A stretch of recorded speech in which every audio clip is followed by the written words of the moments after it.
full agenda this morning, and if you bear with me, I intend to try and get through the business as efficiently and effectively as possible. I believe there's something else on that a few of us might want to take part in.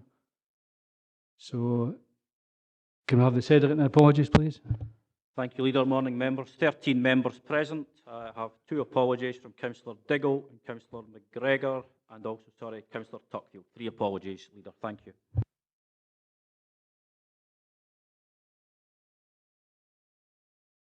The minute of the meeting, the 18th of July, declarations of interest.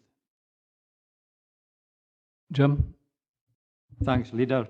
As someone who is likely to be imminently affected by item 8, I have to declare an interest in that one. Anyone else? I'm declaring an interest in item 8 also as own properties. Item 3, the minute of the meeting, the 18th of July. I'll move that. Can I have a seconder? Jeff, is that you seconded? Yep. Item 4, this is the Council Revenue Budget Monitoring for the period 30th of June. This is an overall Council Budget Revenue Monitoring Report for the first quarter of 2014-15. Individual budget variances have been reported to service committees. While there are forecast budget pressures which will be challenging, it's anticipated that the service management teams will be able to address these, and a recommendation for the officers no need at present to make any corporate provision for potential service overspend. From a corporate point of view, it's estimated that the loan charges budget will be underspent by around £450,000. An increased number of houses, along with the high collection levels we have, means that the level of council tax income generated will exceed budget by around £300,000. We've made provision in the budget for £800,000 to support unquantified budget pressures. It's anticipated this will not all be required, and that £250,000 will be able to be released. There is, however, a shortfall against property rationalisation of £225,000, and we've made a further allocation of £1.365 million for the implementation of the Children and Young People's Bill. The unallocated general fund balance is £6.825 million, which does equate to 2% of the annual planned expenditure. Over and above that, having regard to projected underspends, etc., we have £1.625 million in the Corporate Change Fund to support further savings, and it's being recommended that this be increased to recommended levels of £3 million over the course of the next financial year. Appendix 2 sets out the saving trackers, and Appendix 3 the policy development trackers. I'm sure that officers will be happy to answer any questions on this. Alistair? Thanks very much, Leader. Please be assured I'll not be filibustering. I'll be assisting you to get out here as quickly as possible. Paragraph 3.9, sir. I must confess that I regard with a significant amount of dismay. We struggled last year, and it would seem, in fact, that we're having difficulties this year. So can I have a brief synopsis, Leader, as to why this situation has come about, and what we can do, as it were, to break the logjam, for want of a better term. Thank you. Paul? Alec, do you want to come in? Yeah, just briefly, Chairman. Obviously, we agreed £7.5 million worth of savings as part of agreeing the budget for 2014-15. This is the one key area where we aren't really showing that we're likely to achieve the saving to the levels anticipated. On that one, there's a number of proposed vacations of properties that were identified in the savings proposal. The big one was in relation to Marchmont and Dumfries, which has been vacated now, but there has been a delay in that, which has meant that we've not achieved the full saving during the course of the year. There are a number of other properties which we aren't out of yet, and again, that there has been a number of delays. We're anticipating getting the full saving on this, but not in the current financial year. There has been delays, which means that there was a significant shortfall, but that's for 2014-15 in particular. But as I say, we're anticipating that we'll be able to achieve the full saving on an ongoing basis, but there is a shortfall in the current financial year. Alistair. Thanks very much indeed, Leader.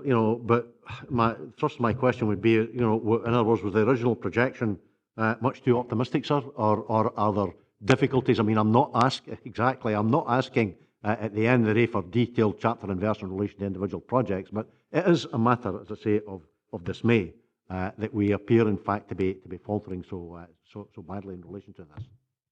Alec, I'll bring you in. Thanks, Leader. Yeah, Councillor Geddes is quite correct, Leader. We identified a number of properties that we thought we could readily vacate. Unfortunately, there were delays in arranging for works on other properties to move people across.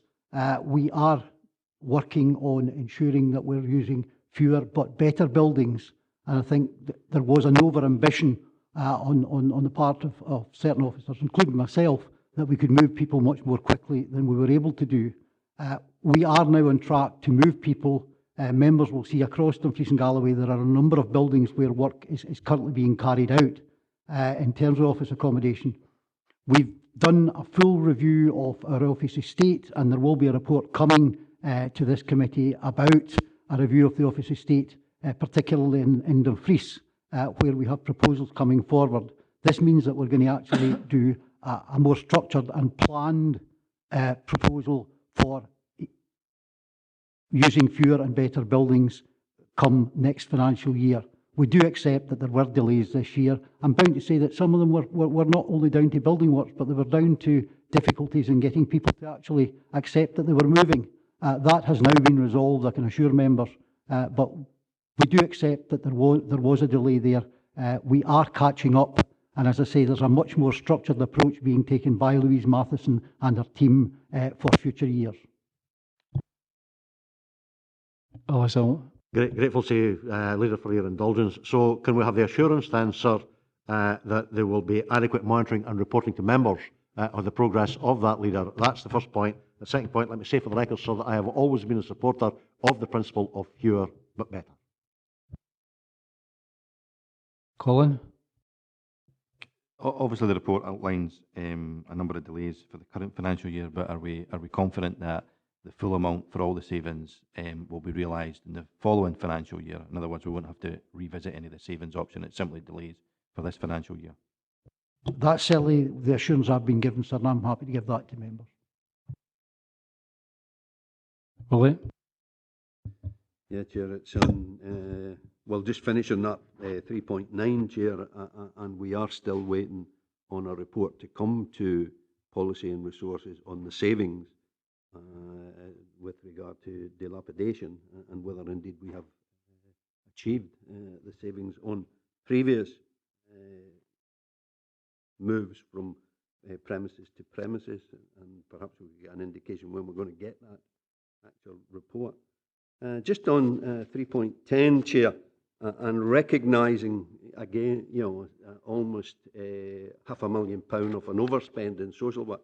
Unfortunately, did not make social work, but I would hope that, well, given we have not got an application before us today, to consider making that overspend good from the reserves or from policy and resources, that we are not putting anyone at risk in terms of trying to realign the budget on that, because I have serious concerns, again, with what you, Chair, and your group recognise as the realignment of the budget on 2014-15 to recognise the overspend in previous years, but this is against that, and would realise or hope we can realise that perhaps we haven't got this budget entirely correct, given that it is a needs-driven budget.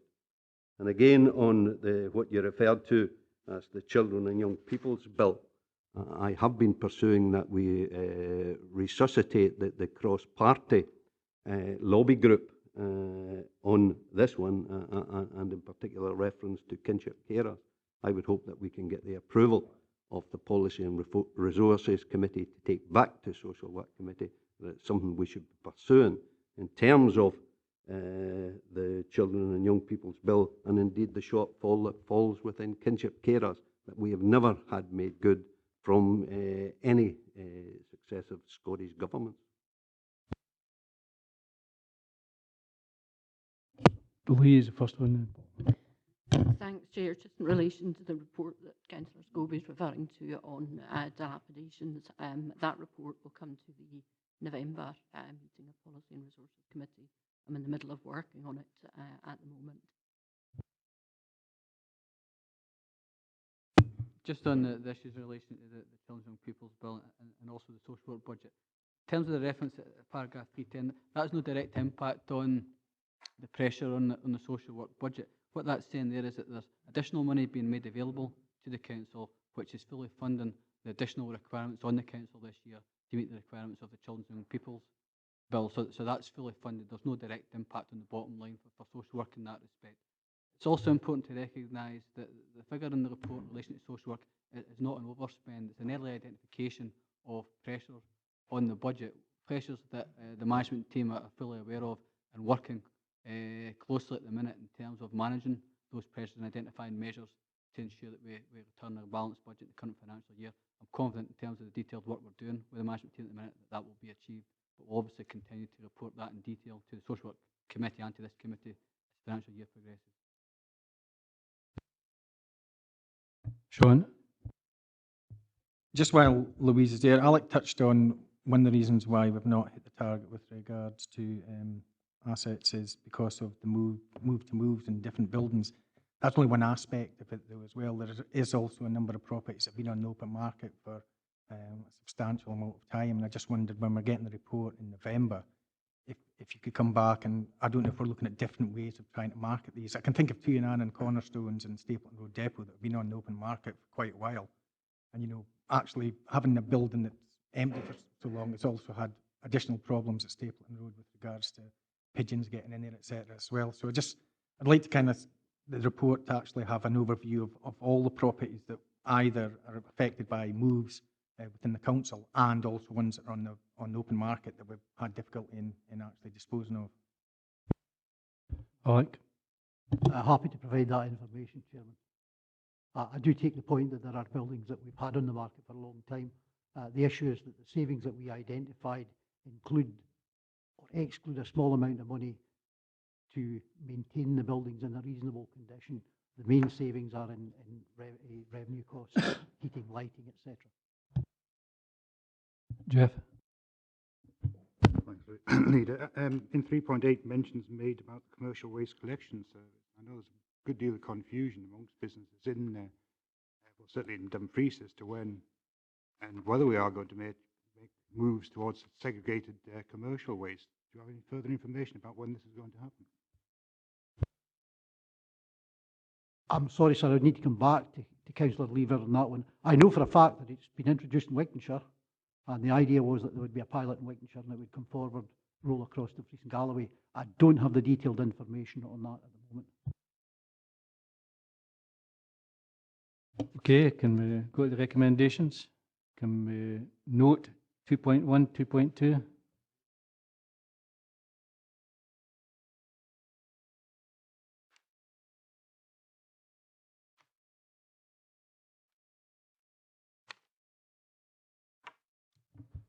Okay, we move on to item 5, which is capital investment strategy monitoring. This is the next monitoring report which we are being asked to look at today, and it relates to the capital investment strategy. We now have a prudent 10-year capital investment strategy and a 3-year capital programme. The current capital programme for this financial year totals £37,136,000, and projections are that it will be fully used. We are being asked to note the progress to date on the capital programmes and to consider certain variations, including a projected acceleration of £40,000 from 2015-16 in relation to the property buildings non-schools asset class capital programme, to enable us to undertake a very welcome upgrading of the changing facilities at the Ice Bowl in advance of the Under-21 Women's Ice Hockey World Championships. The land asset class is showing slippage of works to the value of 147,000, which won't be addressed going forward, and the ICT programme is projected to break even. The overall funding approach includes £750,000 receipts from the sale of assets to support the 2014-15 capital programme. It's recognised that close monitoring of the receipts will be required and members will be given updated information throughout the year. We will also be asked to review our 10-year strategy in November. Any questions for the officers? Alistair? Thanks very much indeed, Leader. I know it's comparatively small beer, sir, if I can put it that way, in relation to the much bigger projects, but page 35, Leader, paragraph 2.7, Berry Crescent, Wigtown. It says, due to the extent of the works involved at this play area, and given that the site is in the middle of a housing scheme, it's intended to consult with the local community on how it would like the site redeveloped. Well, as far as I'm concerned, so that's a big step forward, and I would commend the council unreservedly. But I'm a wee bit intrigued as to why we're consulting with the Community Council in relation to the village park in Lorison, and no, the Wigan Community Council in relation to this particular set of proposals as well, because while I appreciate that this area of ground may belong to DGHP, having been transferred to DGHP with the housing, I would still have thought there was a locus in the role, Leader, for such as the Wigan Community Council to be consulted and ent these proposals as well. Alec? Happy to take that on board, sir. I think it's just terminology. I think the intention is that the community would obviously include the Community Council, but I will make sure that happens. Okay, Jim? In relation to that very matter, Leader, I would hope serious consideration would be given to the provision of a road safety barrier beside the play park area in Berry Crescent.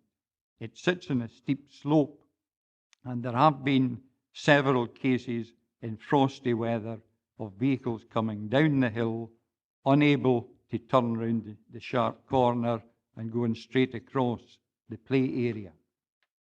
That I would certainly hope that the safety requirements would receive consideration here. I'm quite sure we'll take that on board. And just another wee point, page 32. I'm very pleased to see a rolling programme of essential investment in public toilet provision. And I'm sure many other communities will echo that comment. I notice that survey work commenced at other premises. I would hope that Wigtown would feature in that survey work, because quite honestly, at the present moment, a portly gentleman has to slide himself gingerly in beside the urinal. And that is no exaggeration, I can assure you. Can you give names? There are many portly gentlemen in Wigtown. Willie? Yeah, Chair, it's not a question, more just a comment, Chair, and it's on page 28 under economic development, where a reference made to the Stranraer Slipway. As you know, Chair, we met as a non-aligned group with yourself and Colin, and we've also met with the Chief Executive, the internal auditor and the director responsible for economic development. We have serious concerns about the procedure and process with regards to the Stranraer Slip, and whether indeed, as elected member, we have been given the fullest of information and the proper reporting of this project. So we will be coming back to you. We're awaiting a reply from the Chief Executive just now as to whether he has been satisfied with the process. So we will be coming back, Chair, to yourself and perhaps this committee or the full council. Brian? Thanks, Chair. It's just with reference to the spreadsheet on page 25, economic development. It just seems to be quite a considerable disparity between the allocated budget, 2.810 million, and the actual spend at this point in time is just over $750,000. Just for clarity on that balance, can be spent in that time. It seems rather a small amount of money that has been actually used out of the budget thus far. Paul? Yeah, I mean, obviously we're only a quarter of the way through the year. This position at the end of June, rather than an up-to-date position, there has been significant further spend since the report was finalised and the figures presented. The number of projects that have been commenced before the start of the current financial year, which are now being completed. So we've got quite a high degree of confidence that a lot of the projects will be fully spent this year.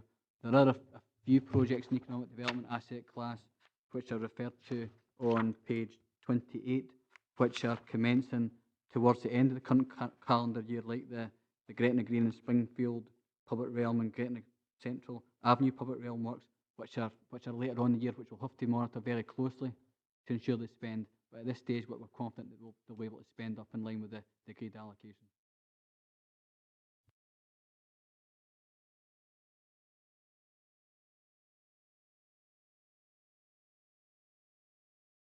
Okay, can we go to the recommendations? Can we note 2.1, 2.2, 2.3, and 2.4? Okay.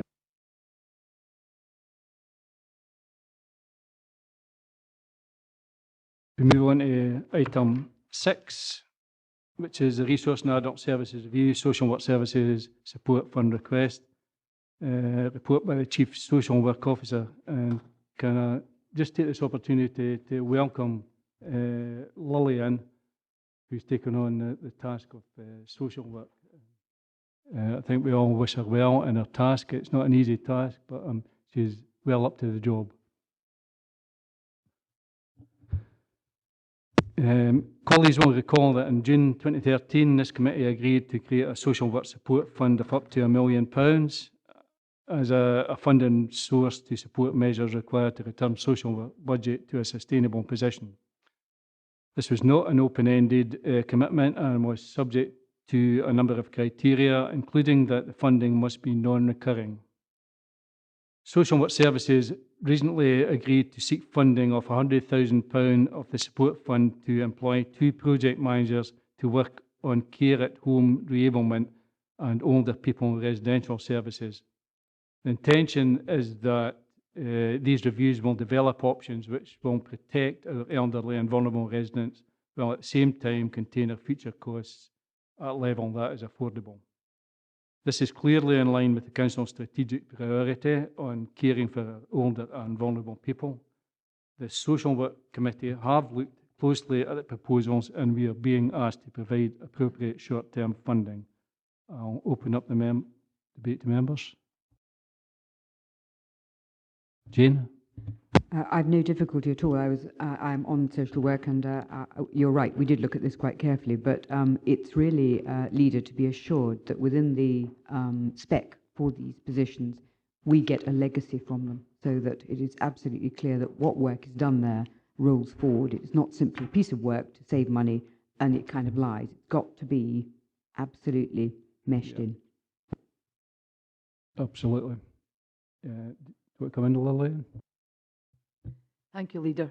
We absolutely accept the discussion that took place at Social Work Committee, and we give the commitment that we will follow the agreement and ensure that this ultimately provides a platform for us to take forward the agenda in terms of social care integration. Okay. Sorry, Billy. No, it was just, I welcome the 2 posts and just unfortunately only for a 12-month period. However, I would hope that in these 2 posts, in recognising that there is a need for more resources west of the region, and it's not being parochial, it's saying that we need to look after our elderly, as indeed you mentioned at the beginning, and that's across the region. So I have met with Lillian and indeed Graham on the resources, both in residential and looking at the provision at home as well. So I hope this will deliver the services across the region. We don't look at things in isolation. We look after the elderly and vulnerable across the region.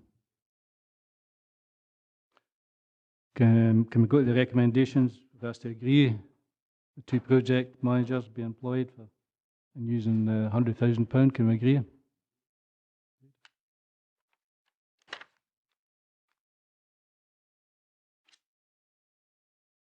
7 is the Chief Executive Service Revenue Monitoring Report. This is a report by the Director Chief Executive Service.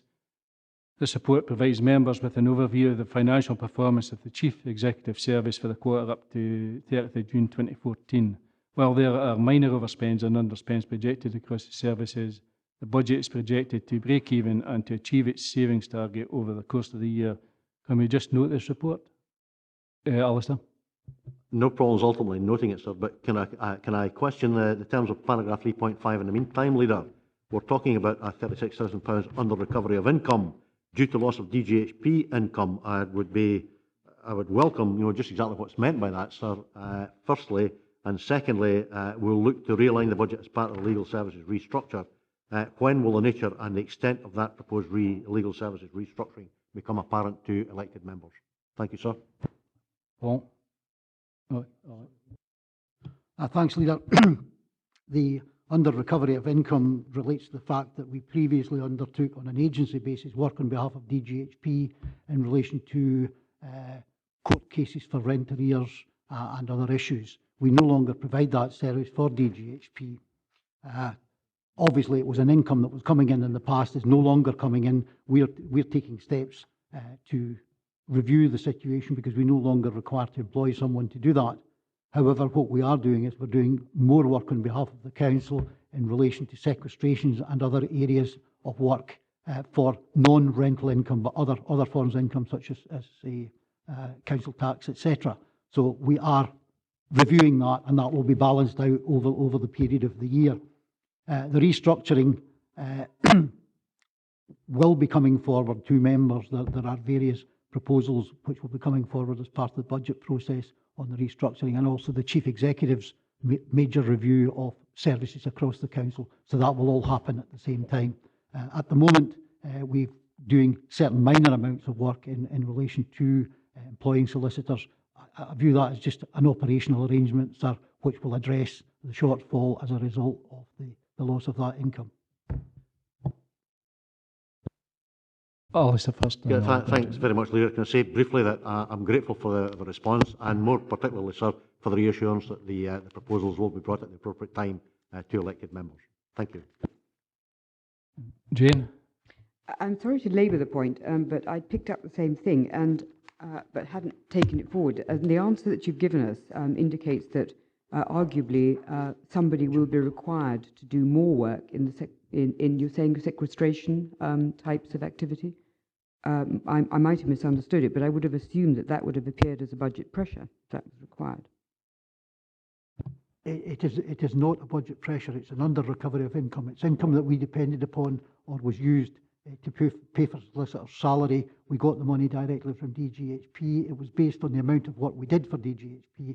What we're saying is that under recovery of income, we no longer get the income because we no longer provide the service.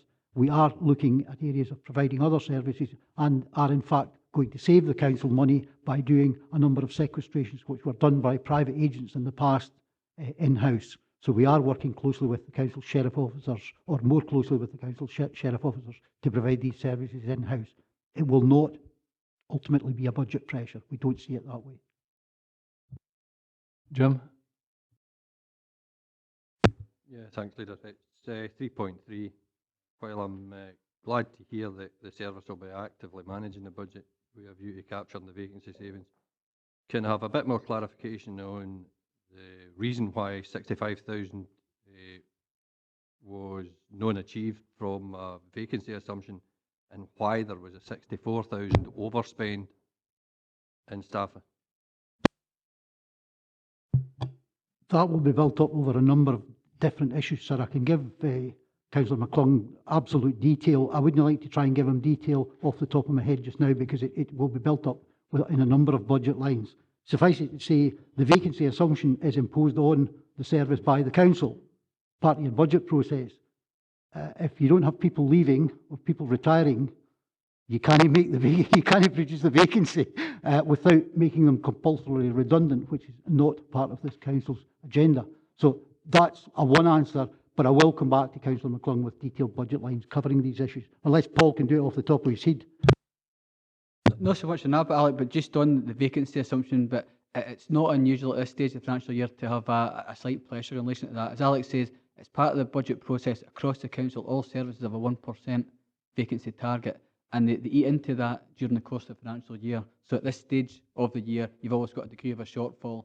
By the time you come to see your next month report, it will have reduced. At the end of the financial year, I fully anticipate that that will have been fully addressed. Yeah, thanks. I would be perfectly happy to get the details of the overspending and staff offline from Mr Haswell. And just for clarification, if during the year we achieve our vacancy assumption, that actually then wipes out the savings that we're going to have to find. Okay, can we note?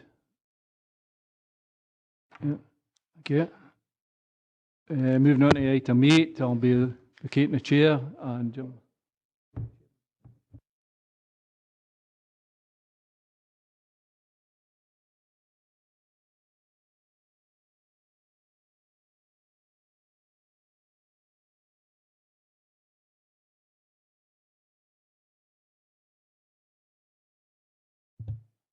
As members will appreciate, the chairman has declared an interest. We have no vice chair, therefore, can I ask for nominations for chair, please? Councillor Lever. Nominate Councillor Smith. I would second that. Members happy with that?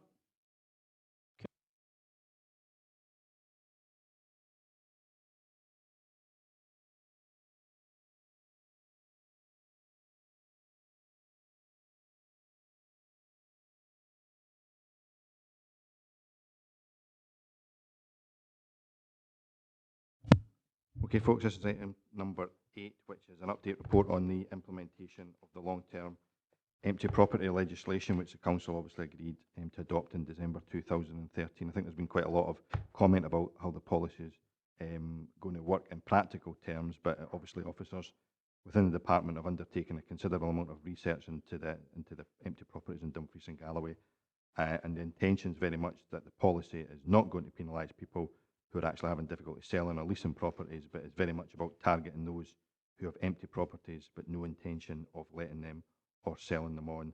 The intention is to release much needed housing stock into the market.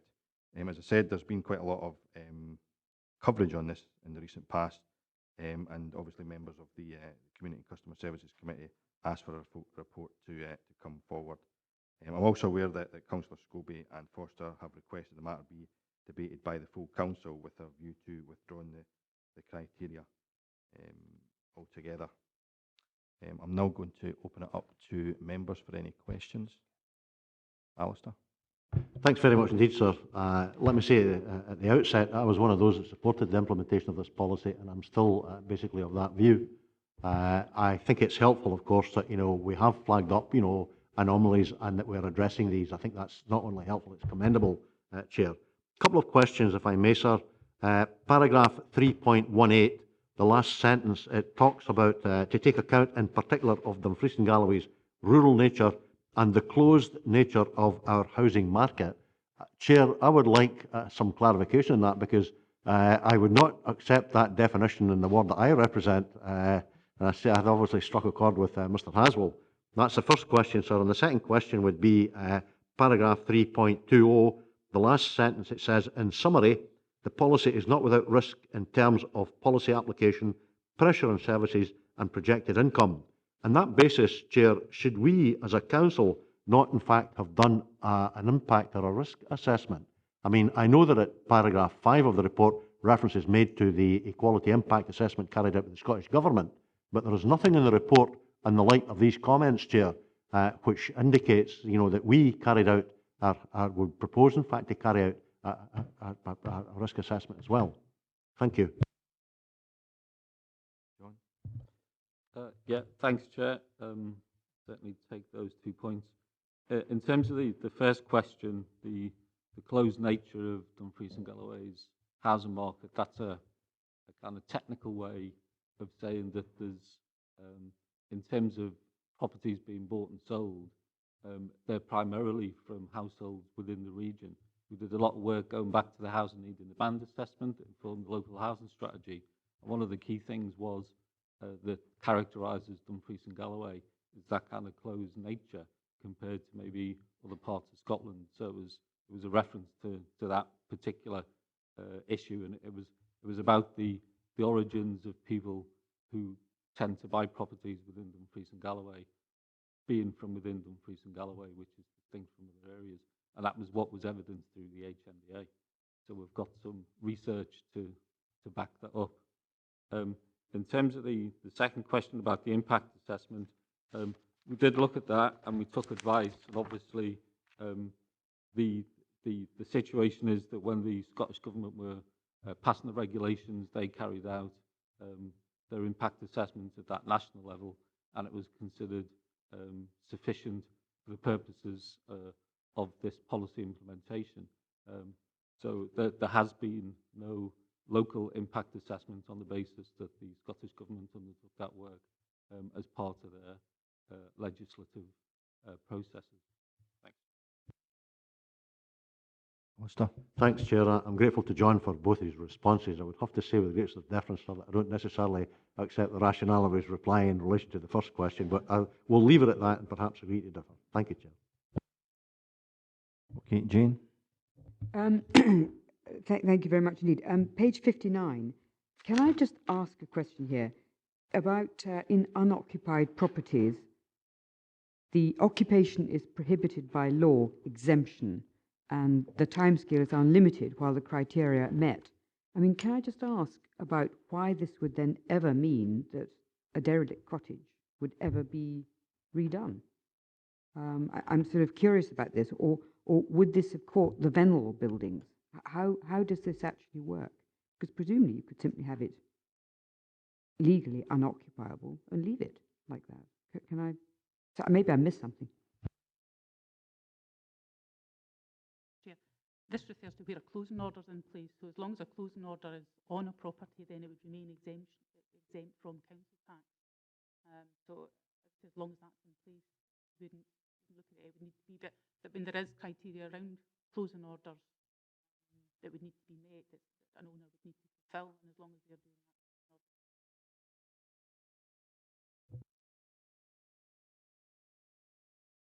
that. I think, Councillor Maitland, the officer's given you the reply that if there's a closing order on the property, nobody can occupy it, therefore you wouldn't ask for the payment of double tax.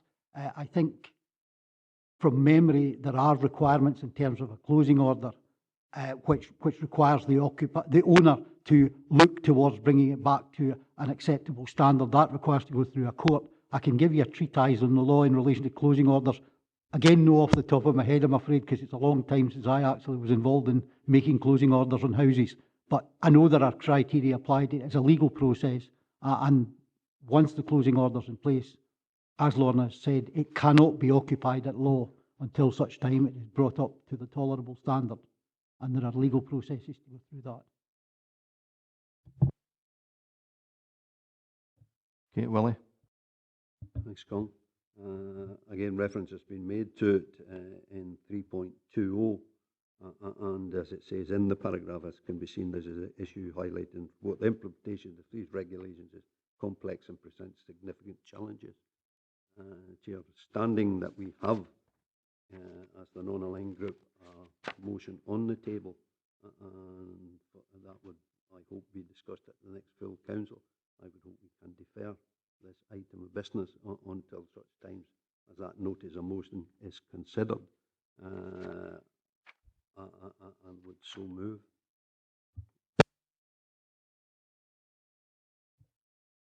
Jeff? It was actually me who moved this originally when I looked back at the minutes of the meeting, and I can see the logic behind it. I totally agree with Alistair. What we were trying to tackle here is people or companies who deliberately leave property standing empty. I mean, I know it's a commercial property, but the property in Shakespeare Street, a classic example that's been allowed to decay by its owners for years, causing a blight to the area. And at last, the owners have been tracked down and carrying out repairs.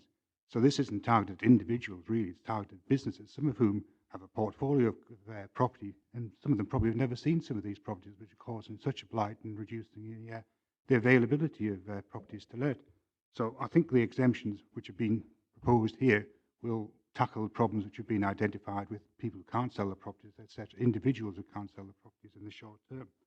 So I'd be happy to move that we accept the policy as proposed in this paper, and if at the end of the day we find that it still isn't tackling any individual properties, we can bring it back for review in due course. And if it is only targeting, or if it's only hitting these people who deliberately neglect properties, then I would propose also, if that's the case, that we actually increase it beyond 200% to 500% in order to force them. Not convinced that the regulations allow that to happen. Nice try though. Sean?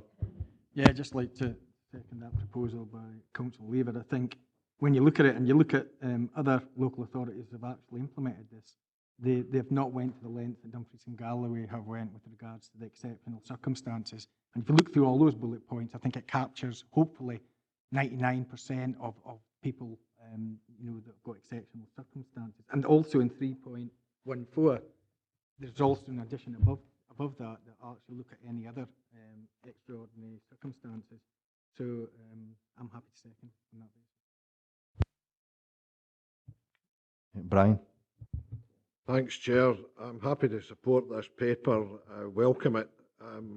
We make reference to long-term empty houses regulations, and that's fine as far as it goes. But as Councillor Lever has already alluded, I think we need to look in the same manner at how we tackle commercial properties in the similar context. Any other members? Jane and then Alistair. Thank you. It was a question on bullet point 7 with respect to the taxpayer being in receipt of housing benefit and or council tax reduction on their own residence. They will be exempt from the tariff indefinitely. I'm curious as to why we're doing that. I mean, the idea is that we bring property back into use. And I'm sort of curious as to the issue about selling. Renting, I think I can understand, but selling.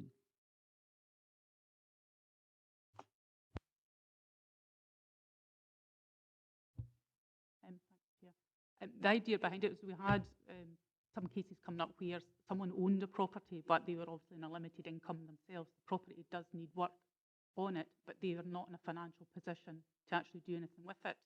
And the position we would be left with would be levying a charge of 200% on someone who cannot afford to pay it.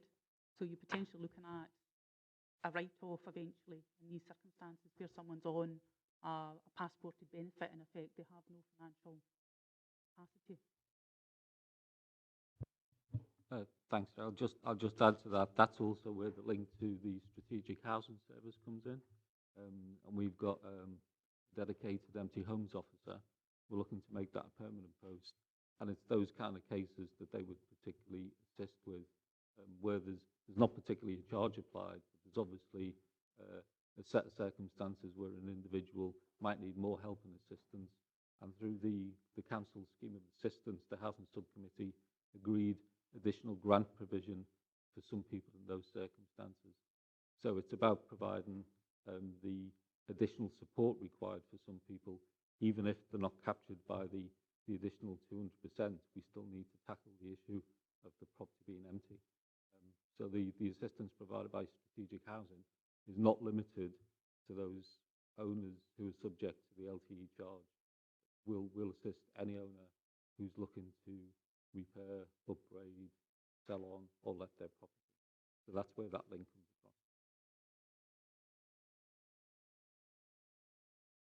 from. I will say it's just the fact indefinite. Maybe we should actually have a monitor on this, because I mean, if we're trying to achieve something, we ought to look and see whether our policy is actually working. So I would simply suggest that we look back at this in maybe 2 years' time to see what is happening, and see whether it's working. Because it might be that it's simply not appropriate to leave it indefinitely. We ought to actually prod people along. We shouldn't, but let's monitor it.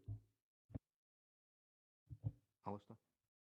Certainly no quibble with that, sir. Just going back to the point that Councillor Collins made, though, Chair, can I suggest or can I ask that we get a report prepared as it were, to look at that issue. Because EEI committee last week, as you're well aware, sir, we dealt with the issue yet again, the vexed question of derelict buildings. We're looking here today at empty homes, etc. And I think it would be logical and consistent, Chair, if we had a similar report to look at empty commercial type properties as well. All underpinned, of course, Chair, with the proviso that we as owners of a big property portfolio set a good example and make sure that our stuff is in good order before we start cracking whips over anyone else. I wouldn't disagree with that. Obviously, that would have to go to EEI committee. This is the reason we've got this report before us today is because of the financial implications, and it's about council tax, which this committee obviously has delegated powers on. There was a report, obviously, the last meeting of EEI about the appointment of 2 officers to take forward the issue around derelict properties, and I would fully imagine we'll have a report. In fact, we'll be asking for a report in due course once those appointments are made, and we're able to take forward some of that work. That's helpful, sir, but would it not be possible if members felt, today, for a reference to be submitted from this committee to EEI committee, suggesting, in fact, that be one of the tasks that these officers give early attention to, Chair? I think that was made clear at the last committee meeting, to be honest. I think that was, members made it absolutely clear they wanted to see a report on that, so I can assure you it will certainly happen. Okay, Willie? Yeah, Chair, I don't hear much support from my motion, although I'll stand by it. Just now, Chair, I've heard twice, once for Jeff and then Alistair, and it's the redefinement that it was aimed at commercial properties, and if that was the case, then I think we should target, if that is their intention, and to re-look at it, notwithstanding the exemptions and whether they do go far enough. In 3.20 that I've referred to, I think that there are very few of the 32 authorities have introduced the 200%, and I think it's even as low as less than 6. So, I still feel that we have a motion on the table, and I would seek governance advice on this one in terms of the motion that does stand with regards to the procedure, that this will be considered at the next full council, as it was down some time ago. Still holding to my motion, Chair, that we defer that. I'll ask governance to answer the question, but I've never been aware of a situation where a committee can't do its work because somebody puts a motion to full council. It's then up to full council to determine whether they wish to remove delegated powers, but it certainly has never been the case that somebody putting a motion to full council stops a committee doing its work. But I can ask governance to clarify what the governance position is. Thank you, Chairman. I'll clarify 2 issues that I believe Councillor Scobie's raised. The first one is, at this point, you're quite right, you don't have a second for your motion.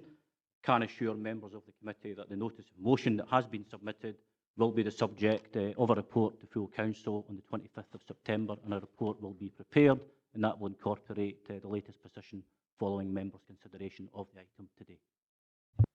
Okay, Willie, yeah. Thank you, Chair.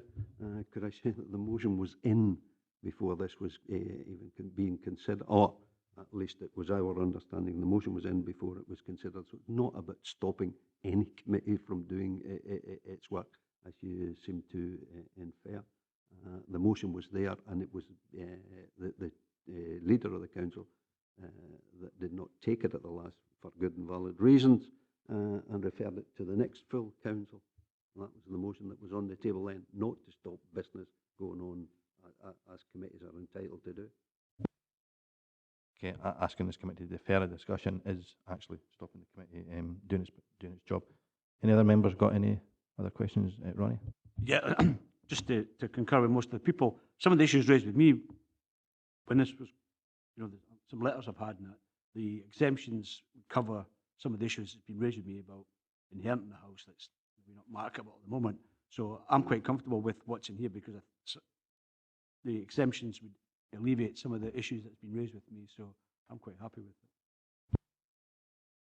Ask on page 56, the exemption, which is the 3rd bullet point down, it says, where a property is in disrepair and has been unoccupied in excess of 12 months, which has recently been sold or changed, liable party. Why have we got the bit about recently been sold or changed, liable party? I suppose that the type of case that members will probably have is that somebody's trying to bring the property up to a reasonable standard and maybe doing the work in their own time. They don't have access to a lot of money in order to do that.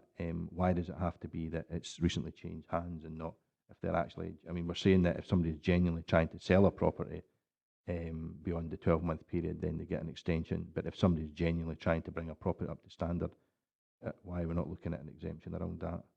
Apart from only those people that have recently basically purchased a property. I think this was to try and catch those, or try not penalise people who had recently bought a property that needed repair and had been empty for quite some time. Therefore, you know, they already had their full period of exemption. This was given a new owner or a new liable party to have some subtenants who've had properties that are empty and then handed back to the landlord. So this is to try and give them extra time to actually bring the property back into a state where they were going to either have it, occupy it themselves, or sell on, or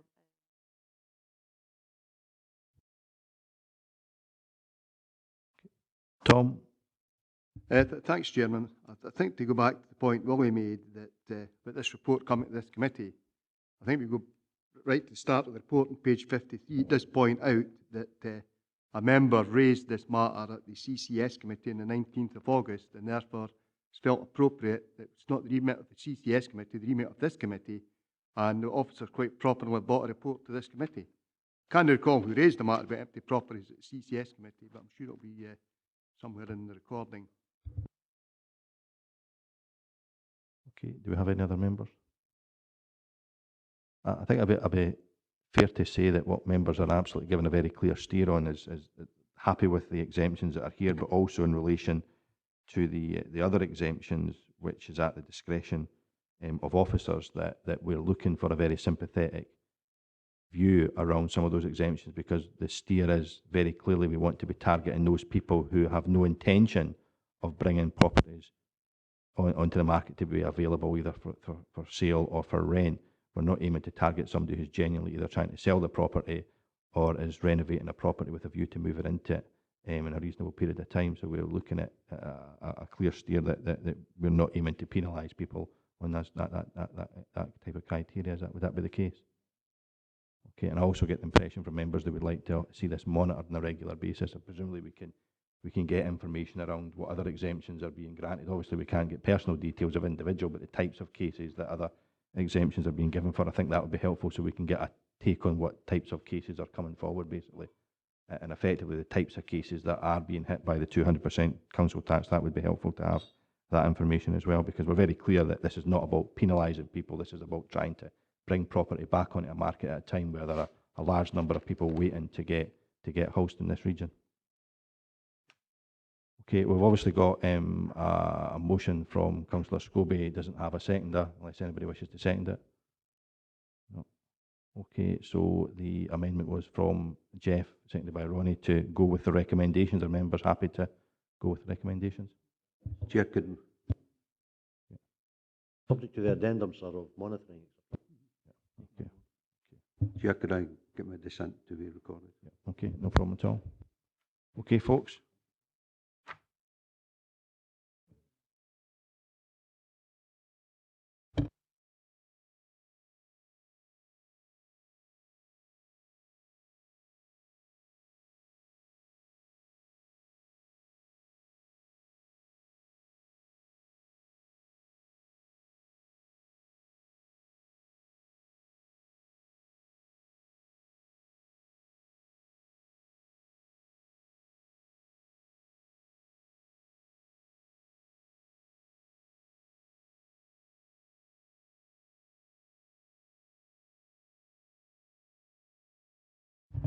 Okay, moving on to item 9, corporate resilience arrangements and establishment of National Centre for Resilience in Dumfries. I represent the council when the Scottish Government Minister for the Environment and Climate Change, Paul Wheelhouse, recently announced a proposal that Scotland's first National Resilience Centre should be located in Dumfries and Galloway, based in the Crichton campus. Clearly, this announcement is welcomed and reflects the high standards of innovation in place within our region in terms of community and corporate resilience arrangements. However, I request this report because the council were very much left in the dark about the detail of the final proposals, and most importantly, from members' point of view, what the implications are for the council. I think it's now important that the council enters into discussions with the Scottish Government to firm up the details involved within this new facility. In particular, I want to clearly understand the benefits, the anticipated benefits for the region, as well as clarifying if there are any resource implications before we agree to anything. It's suggested that this proposal be further explored and reported back to committee, fully outlining any staffing or financial implications before the council takes a final decision on our role. I'll open up for members.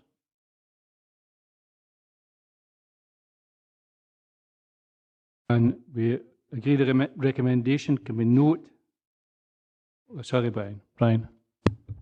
Thanks very much, Chair. Chair, I welcome the opportunities presented here by Scottish Government for this, and it may be employment for 6 people. That's a very important aspect of any development, and for a national body to be based at the Crichton campus, not least, where this council has expended a lot of effort, time and money in developing and growing with partners. I very much look forward to the establishment of this resilience centre here at the Crichton campus.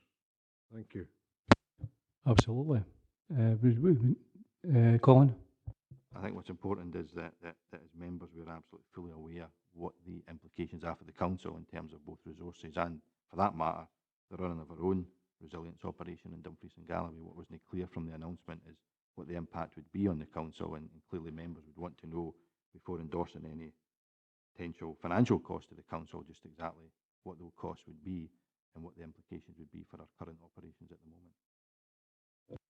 I think that's right. It's in the paper. It's how to investigate these options, explore the partnership arrangements for joint working between the council and national centre.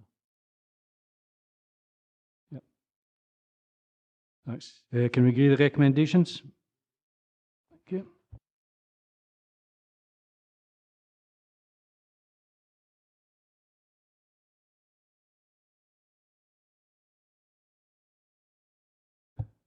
Item 10, which is a Kirkcudbright Charter, Kirkcudbright Galloway project, and this is a report by the Head of Resource Planning and Community Services.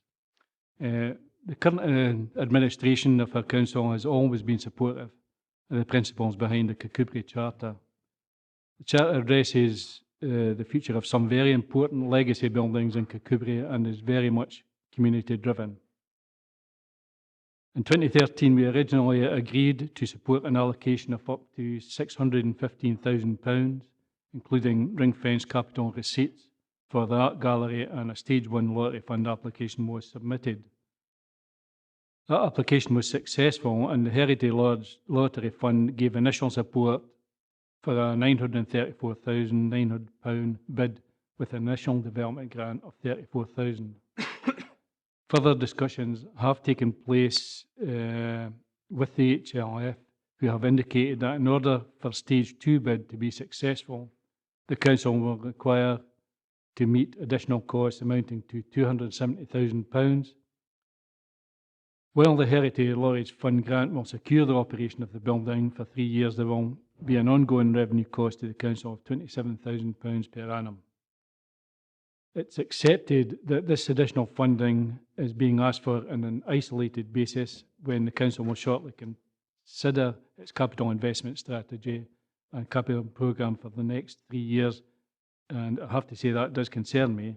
There is, however, a lottery fund deadline of October, and we are being asked to support the proposal on a provisional basis to meet that deadline in advance of our meeting in November, when we will consider the overall bids to the programme. Members?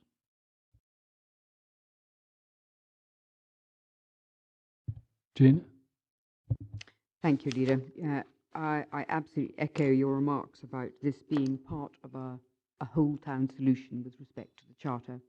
And I would commend this to members with the greatest possible respect to HLF, of course, as one would say, the greatest possible respect, they have actually moved the goalposts. And members should realise that.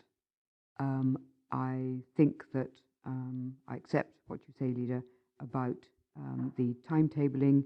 It is a tight timetable, and in order to comply with HLF requirements, I would ask members to agree this recommendation.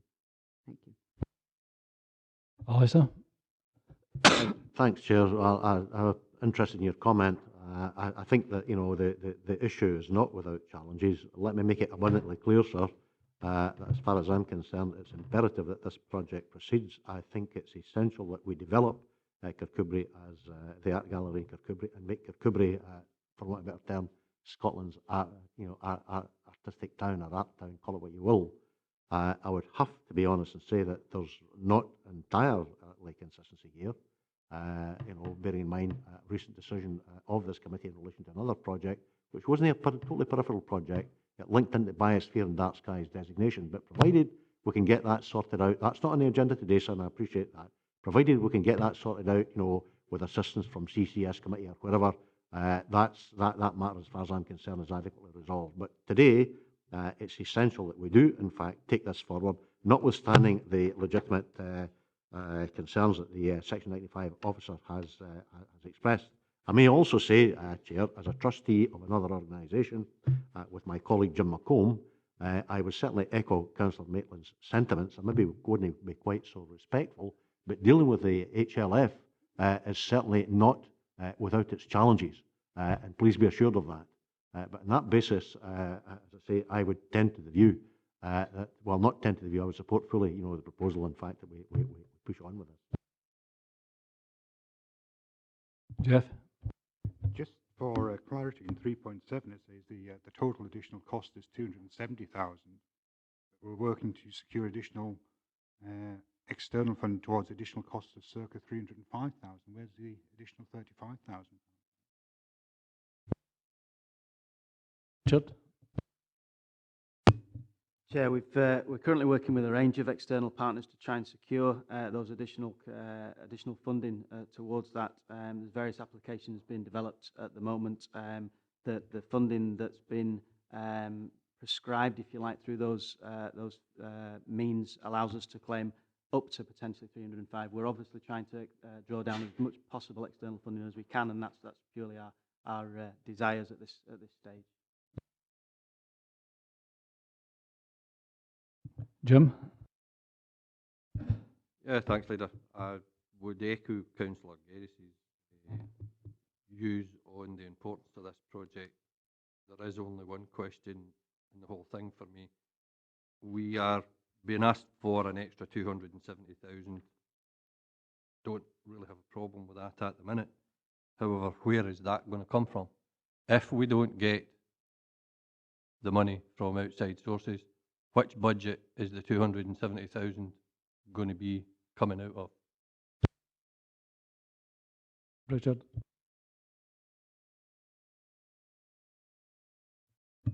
Thank you, Chair. Yeah, my understanding, Chair, is that members today are being asked to consider that as part of its capital planning process. So it would be part of the capital project cost for the council moving forward, in the same way that the previous 615k was allocated.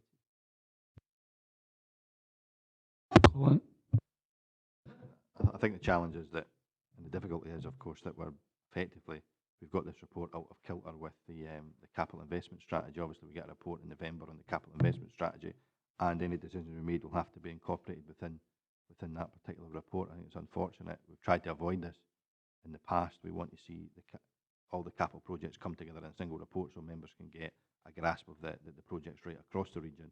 I think it's unfortunate, but for reasons out with our control, quite clearly, I think, as Jane says, HLF have moved the goalposts, and there's not a lot we can do about that, and they put a timescale in that doesn't tie in with our timescale for capital reports. But presumably, if members in November decide there are other capital projects they want to support, they would quite easily drop this if they chose to do so. Don't anticipate it will, but if people regard it as being unaffordable, then that's the time that decision will be made. I presume this is given a clear steer so we can meet the deadline for HLF. Yeah, that's what I said at the start. You know, it's on a professional basis and based on the November Can we go to the recommendations? Sorry? Oh, sorry, Rob. I didn't. Can we go to the recommendations? Can we note 2.1, 2.2, 2.3, agree 2.4, note 2.5 and 2.6? Thank you.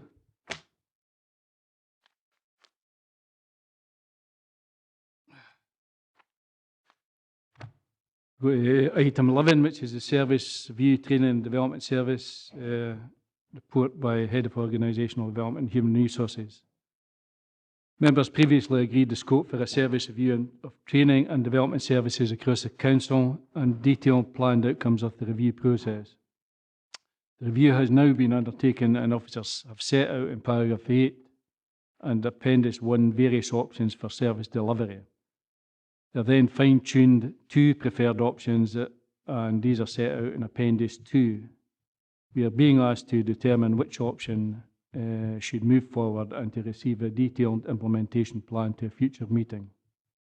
The eventual outcome will be that we will provide an enhanced service at less cost going forward.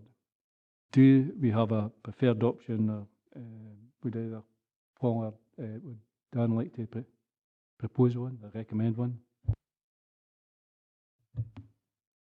Chair, I'm not sure that's constitutional. If you say so. Paul.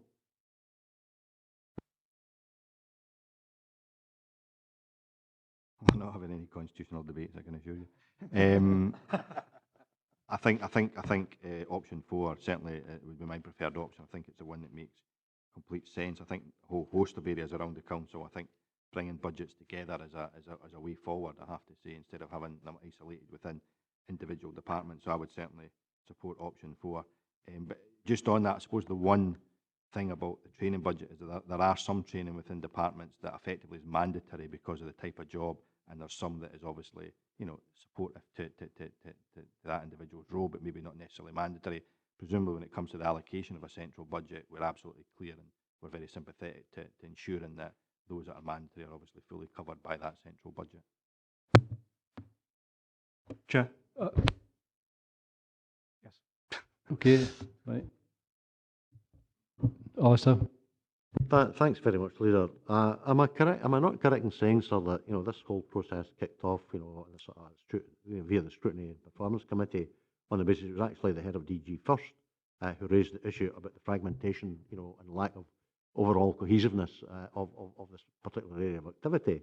And it seems to me, it's intriguing that in the report we're suggesting, in fact, that the functions and the role of the unit in DG first are essentially has been essentially taken out of the equation here.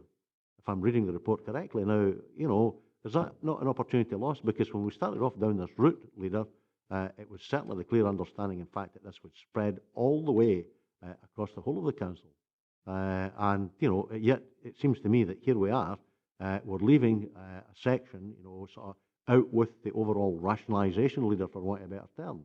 So I would like some clarity and clarification on that.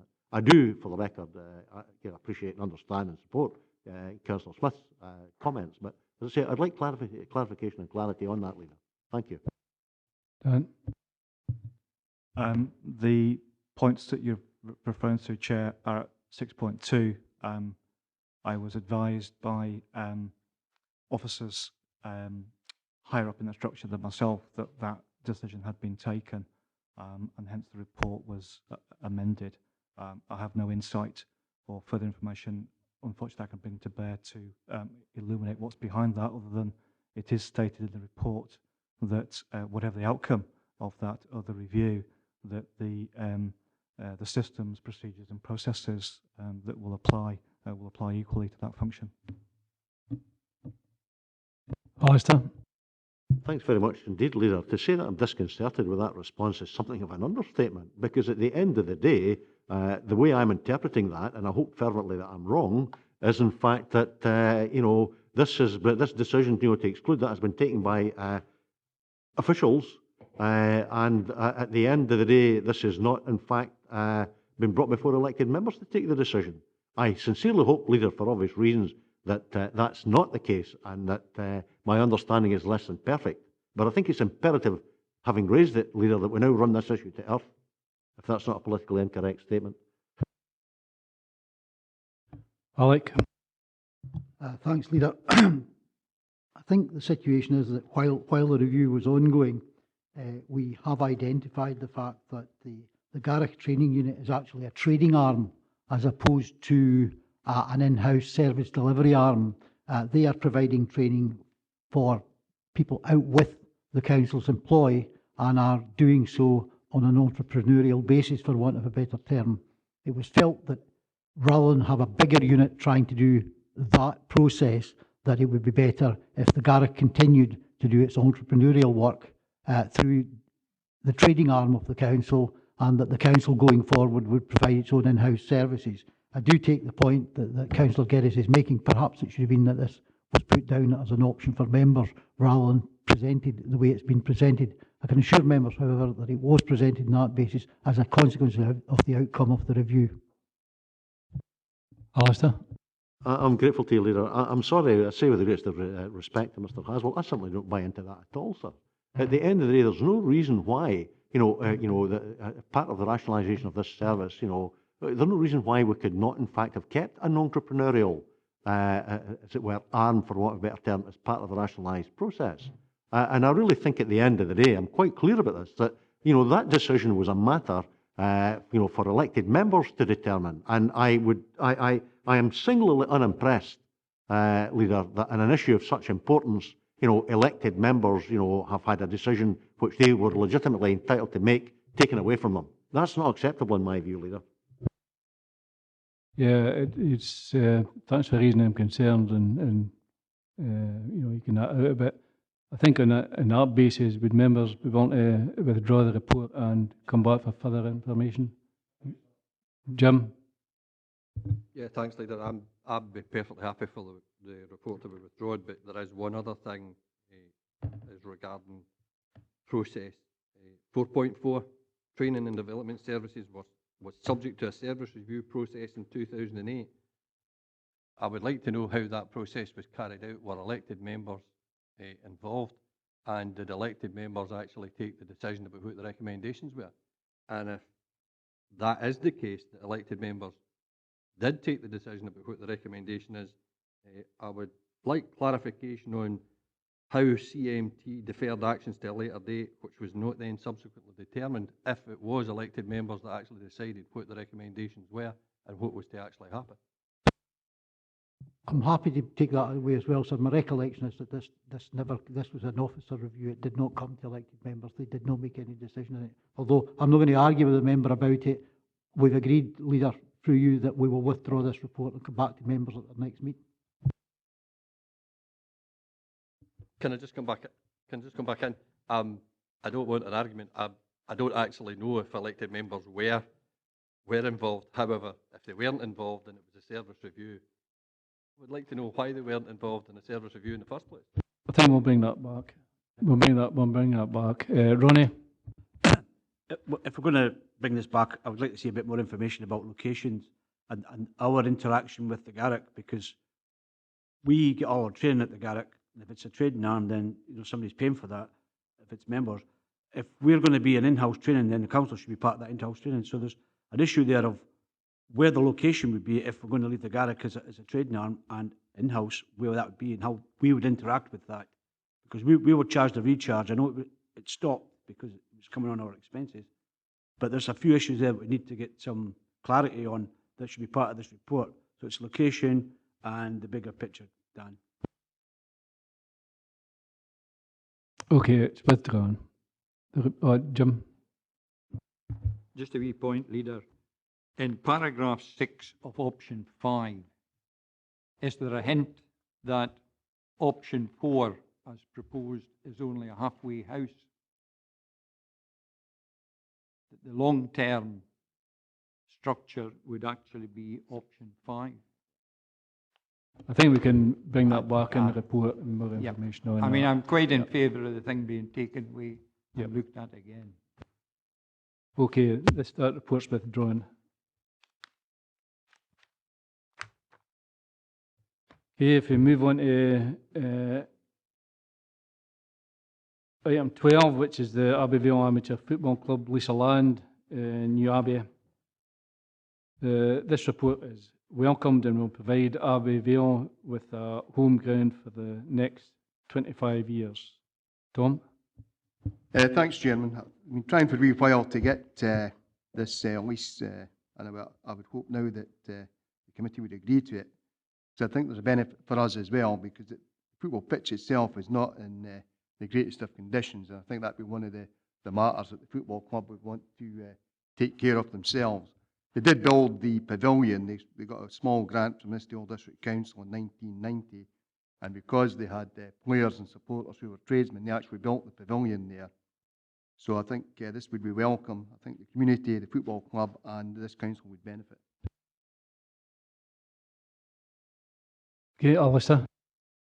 Thanks very much indeed, Leader. Let me say at the outset, sir, that I am certainly not in principle against what's being proposed here. No way, shape or form.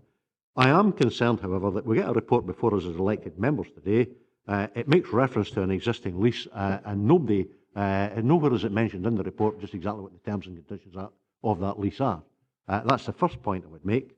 The second point, as far as I'm concerned, sir, is that I would not be disposed to give any official a remit with powers in relation to this.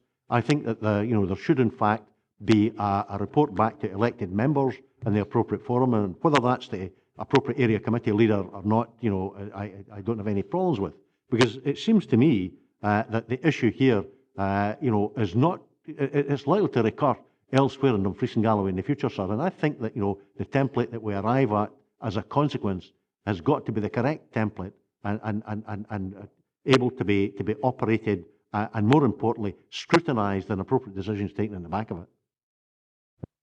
Okay, I'll let Alex in on that. But it's my understanding when when they delegate, it's a standard delegation with all the safeguards in it. But we might want that fleshed out. I don't know, Alex. Two questions from Councillor Geddes. I'll agree with you on the answer to the second one, sir. The terms and conditions of the lease. What the council are doing is they're saying we will grant this lease at the rental set out, but that the standard terms and conditions of the lease will be applied. The council has standard terms and conditions of leases. I'm quite happy to delete paragraph 2.2. It's actually superfluous, sir, because there is a delegation to myself as proper officer to enter into lease agreements and enter into conveyancing agreements on standard Scottish law terms. So quite happy to withdraw recommendation 2.2, or alternatively I'm happy to provide Councillor Geddes with a standard form that we have for terms and conditions of lease. I can do both. In terms of the setting out the lease of the land is concerned, I mean, the lease was dated the 30th of August 1991. It was for 15 years. That's long gone, and it's just been being renewed on an annual basis. Since then, there have been a lot of discussions in the past with this particular club on renewing the lease, and it appears that for whatever reason, it has never been properly renewed. We're proposing to enter into a lease with the council at a nominal rent on a full repair and maintenance terms, the same way as we do with the majority of other land that we lease to similar clubs. So I can assure members we're not doing anything out of the ordinary here or anything different that we would do for any other football club. Alistair? Thanks very much, Leader. As far as I'm concerned, sir, it would be elementary good practice, in submitting a report to elected members to allow elected members to know just exactly what the terms and conditions are. Otherwise, from a governance perspective, how can you say that, you really understood what the implications were and you've arrived at a safe decision? This is, this is a process issue as far as I'm concerned.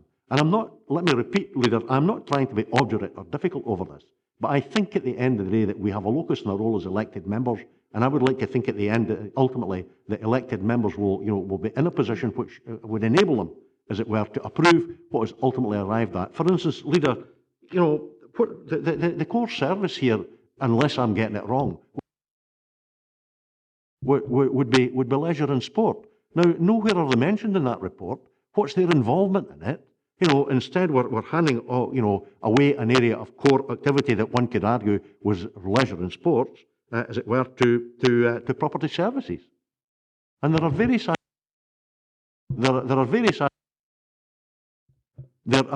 aspects of this, Leader, which concern me from a process point of view. Leader, the land was educational land. Leisure and Sport were never involved in this. Abbeyvale Football Club have run this pitch themselves for in excess of 25 years. Leisure and Sport never had any involvement with it. This is an amateur football club leasing a piece of ground from the council. They've built their own pavilion. They're providing their own football park. Leisure and Sport had no involvement in this whatsoever. I'm happy to bring to members.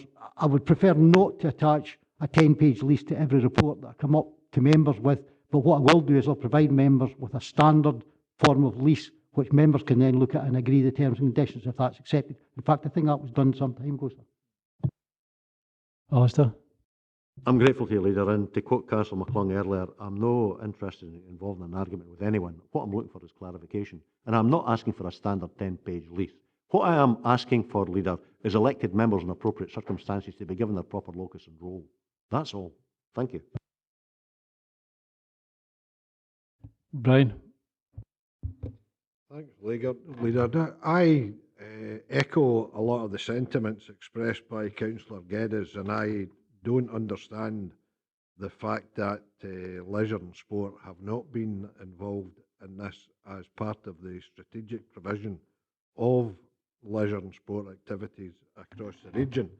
What Mr Haswell said clarified the situation somewhat for me in his latter comments, but the paper overall, quite honestly, does not give members the level of information or detail that gives clarity to this specific set of circumstances insofar as Abbeyvale is concerned. And it's been alluded to on a number of occasions today at this meeting that we seek consistency in the way that we do our business transactions all of the time in all of the region.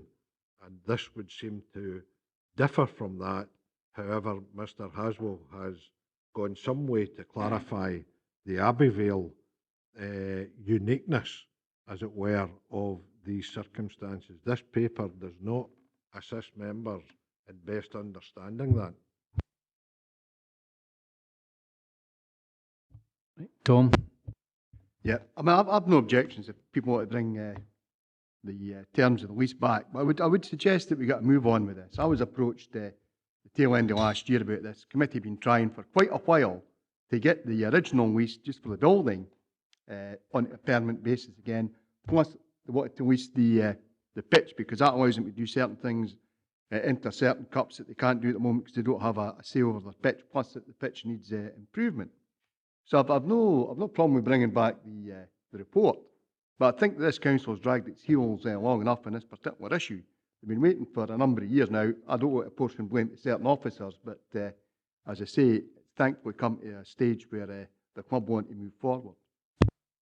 I don't think it's a matter of bringing back the report. I think the members have expressed concerns about some of the information which has been, expanded. The information been expanded and explained by officers, which should have been in here anyway. And I think that's the whole crux of it. We've got the explanation, whether we and assurances from officers regarding the issues that have been raised here. But that's quite rightly, members have said that information should have been in there at the start, and I think we've got assurances that we'll get a summation of the lease terms and that as well. But I think we can still go forward according to members there. But Rob. Thanks, Leader. Yes, I mean, in agreement in a sense, both with Councillor McCroftry and with Councillor Geddes. I mean, we certainly need to see the Abbeyvale situation regularised and sorted out, and there has been a lengthy period where it's maybe not quite happened as quickly as it should have, or in fact it certainly has not. I think the point, just to summarise it, is that the information that Tom brought to the table there, that Mr Haswell had also talked about, and that I was able to give, at least to some extent, to members of my group, would have been helpful had it actually been on the face of the report, because under those circumstances it would have been a no-brainer, and we probably wouldn't even still be talking about it now. Jim? Yeah, thanks, Leader. I'm had all the information been in here, I'd be perfectly happy with doing this. However, as Mr. Haswell has rightly said, the pitch belongs, in inverted commas, to education. Now, I'm perfectly happy that the football club will, within the lease, allow the primary school to use it as they require. However, what about other local groups? We have a football pitch at Glenluce Primary that, fortunately, the local team doesn't play on, but there are other local groups using the pitch. There's nothing in here says that other local groups will be allowed to get the pitch, and at the end of the day, if we go ahead with this as it stands, if the use of the land by other groups is not included in the lease, it will be up to another body whether another local group gets use of the land or not. No, I'm not sure, but I think they've had that the lease for 25 years. But Alex, Leader, this is an operational report. It's come to this committee because this committee is responsible for decisions in terms of leases of land. It's a fairly standard report. I accept the points members are making. I'll make sure that these reports contain much more detail in the future. The issue of strategy was mentioned. The Council has an overall strategy in terms of leisure and sport regarding the use of all sports grounds across Dumfries and Galloway, and this will form part and become part of the leisure and sport overall strategy. I cannot give members an absolute assurance that the lease will contain a condition that we require Abbeyvale to give anybody who wants to come along the use of their land. What we are doing here is we are asking Abbeyvale to take over a facility. They will run the facility. They will run it in accordance with the Council's strategic requirements. They will accept responsibility for the upkeep and maintenance of the facility for the next 25 years. That's very similar to a considerable number of other sports pitches in Dumfries and Galloway. I'll exclude Glenluce because it's owned by somebody else. Jim, I'll let you back in.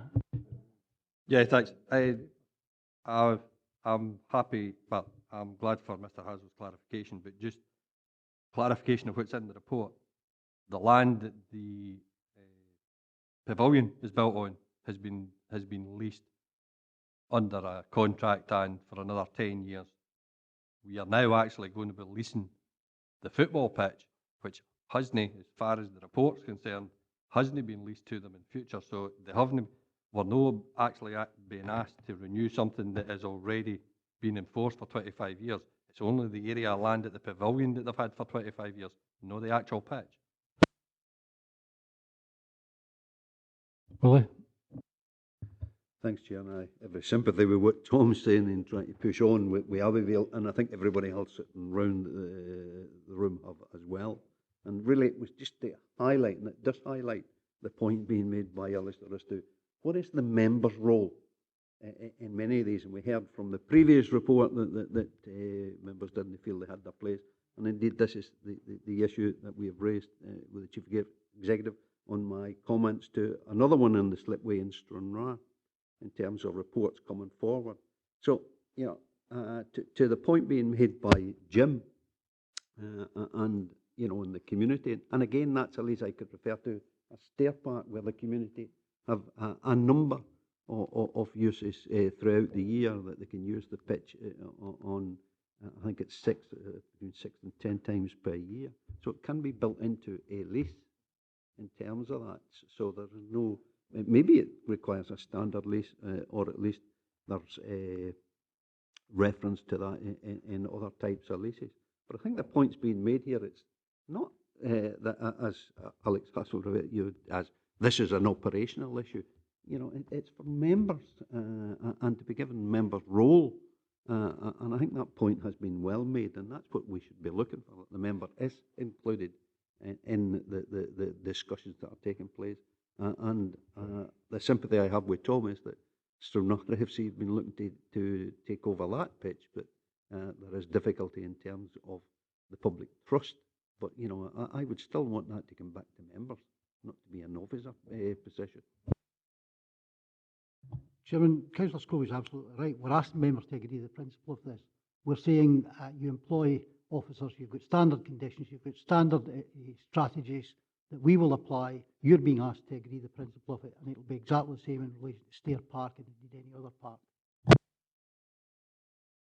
Jim?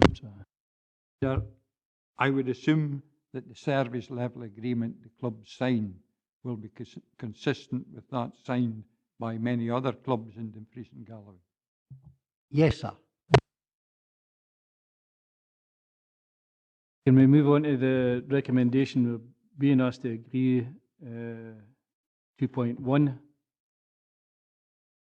The members want to remove 2.2, or can we act to agree to delegate with the assurances given by officers? Read. With respect, sir, I would take up Mr. Haswell's offer and his earlier offer with your leave, obviously, Leader, and have that second paragraph removed. Fine. Any other member on that? No? Removed.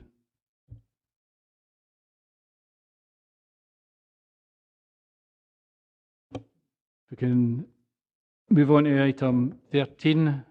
This is the Civic Government Scotland Act, the taxi licence and review of maximum fare structure. You don't go, hope you're not going to knock doors.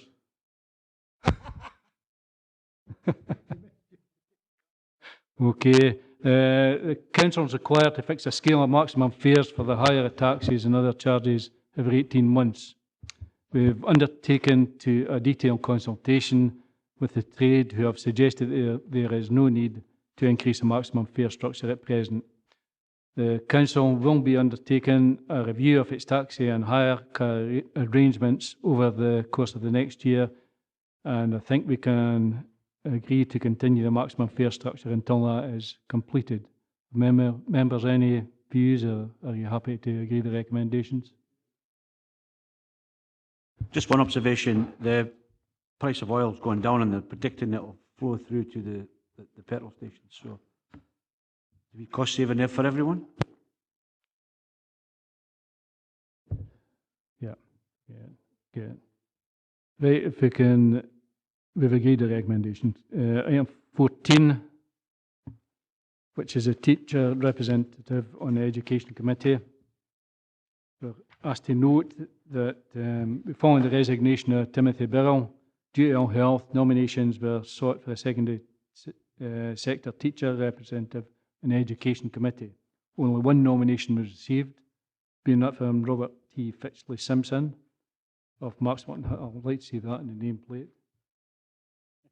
Of Maxwell High School, and he will be appointed with effect from 3rd October 2014. Jane?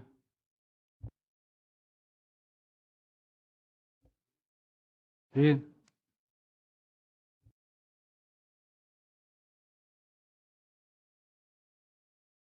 Move on to item 15, which is a minute of the meeting of the Welfare Reform Subcommittee, 30th March. This is for noting.